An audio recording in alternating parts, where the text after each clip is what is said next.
मनीष, जिस तरह से घाटी से खबरें सामने आ रही हैं, आतंकी एक बार फिर से एक्टिव हो गए हैं। लगातार भारतीय सेना, वायुसेना पर उनके हमले जारी हैं। इसी कड़ी में डोडा में इस तरह की एक खबर सामने आई जब आतंकियों ने भारतीय सेना के जवानों पर, अधिकारियों पर हमला किया, जिसमें 4 की शहादत हो गई है।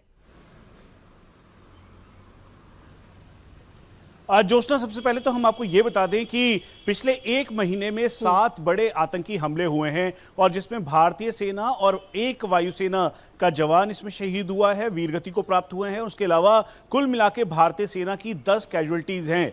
जो 5 कैजुअल्टीज थी वो गढ़वाल राइफल्स के जवान थे, उनकी थी, 4 आज हुई है और इसीलिए अब ऑपरेशन को तेज किया गया है। अब आज के ऑपरेशन की बात, कल करीबन 7:45 पर भारतीय सेना को इंटेलिजेंस इनपुट मिला था, कोऑर्डिनेट्स मिले थे और ये देसा फॉरेस्ट जो कि जंगलों के ऊपर है, यानी डोडा टाउन से करीबन 3 घंटे का वक्त लगता है पहाड़ की चोटी तक पहुंचने के लिए। उसके बाद भारतीय सेना ने कॉर्डन लगाया। आतंकियों को यह आभास हो चुका था कि कॉर्डन लग चुका है, भारतीय सेना ने उन्हें घेर लिया है। करीबन 3 से 4 की संख्या में आतंकी का गुट एक साथ जुटा हुआ था और ये पाकिस्तानी आतंकी है जिनके पास M4 जैसे हथियार, AK-47, चाइनीज ग्रेनेड और स्टील बुलेट का वो इस्तेमाल कर रहे थे।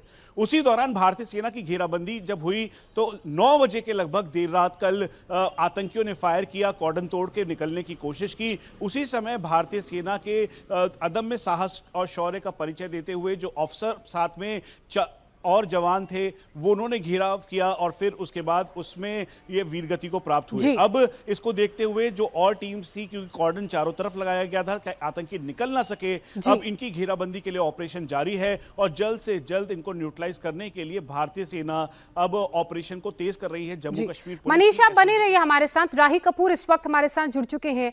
राही, अभी वहां पर किस तरह की स्थिति है? देखिए, इस समय हम ठीक उसी लोकेशन पर मौजूद है जहां पर सुरक्षा बलों का आतंकियों के साथ एक बड़ा महा ऑपरेशन जो है वो चल रहा है। कल रात 9 बजे से लेकर अभी तक जो है उस पूरे इलाके को घेरा हुआ है, जबकि 4 जवान इसमें शहीद हुए हैं और ऑपरेशन में काफी जो है वो तेजी लाई गई है। इसके साथ जो सुरक्षा बल है वो ड्रोन का इस्तेमाल कर रहे हैं। साथ ही अगर बात करें तो हेलीकॉप्टर के जरिए भी उन आतंकियों की तलाश जो है वो लगातार जारी है। तो इस समय हम उसी स्पॉट पर मौजूद हैं। हालांकि इसके आगे जाने की जो है वो अनुमति नहीं है, क्योंकि सेना का वाहन इस रास्ते में जो है वो खड़ा किया गया है कि आगे नहीं जा सकते। हालांकि ये जो इलाका है, इस इलाके के अंदर जो डोक्स हैं, यानी जो कुछ ऐसे घर हैं डोक्स के, वहां पर आतंकी जो है वो पनाह लेते थे, छिपे होते थे, जिसके बाद जो है सुरक्षा बलों को एक इंटेल मिलता है। इंटेल मिलने के बाद एक ऑपरेशन लॉन्च किया जाता है और उस ऑपरेशन के दौरान आतंकियों के साथ मुठभेड़ जो है वो शुरू हो जाती है। तकरीबन 20 मिनट तक फायरिंग होने के बाद जो है वो लगभग 5 जवान गंभीर रूप से घायल हो जाते हैं और जिनमें 4 जवान, जिसमें सेना का एक जो अधिकारी है वो भी शामिल है, ये वीरगति को प्राप्त हो जाते हैं। और ऑपरेशन में काफी तेजी लाई गई है, क्योंकि बारी जो सुरक्षा बल है उन्हें उनकी टुकड़ी जो है वो अभी और भेजी गई है, जबकि स्पेशल फोर्सेस और जितने अन्य जम्मू कश्मीर पुलिस की SOG वो यहाँ पर पूरे इलाके को घेर पर एक गहन तलाशी अभियान जो है वो चला रहे हैं। राही, आप हमारे साथ बने रहिए। एक बार फिर से मनीष का रुख करते हैं। मनीष, डोडा अगर इलाके की ज्योग्राफी को समझा जाए तो किस तरह का ये इलाका है? क्योंकि सिर्फ आज ही नहीं, इससे पहले 9 तारीख को भी आतंकियों ने इस तरह की नापाक हरकत की थी। पिछले महीने भी 3 बार डोडा में इस तरह की नापाक हरकत आतंकियों की तरफ से की गई है। तो किस तरह का ये इलाका है? कैसे उनको आसानी से वहां पर हाइड आउट्स मिल जाते हैं?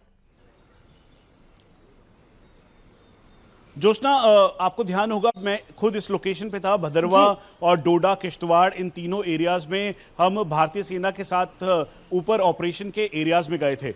और आज की डिटेल हम आपको बता दें कि ये जो इस समय दसा फॉरेस्ट है, दरअसल ये एरिया सीधा यहां से अगर आप देखेंगे तो पठानकोट को कनेक्ट करता है। उसके अलावा जैसे अगर ये जम्मू को कनेक्ट कर रहा है तो उसके साथ साथ यही एरिया अनंतनाग यानी साउथ कश्मीर की तरफ जा रहा है और उसके साथ साथ ये किश्तवाड़ और भदरवा को कनेक्ट करता है। तो इसीलिए डेमोग्राफिकली ये एक सेफ हेवन के तौर पर आतंकियों का 2007 और 8 के बीच में रहा है और उस दौरान रहा है, लेकिन यहां से आतंकियों का सफाया भारतीय सेना ने किया।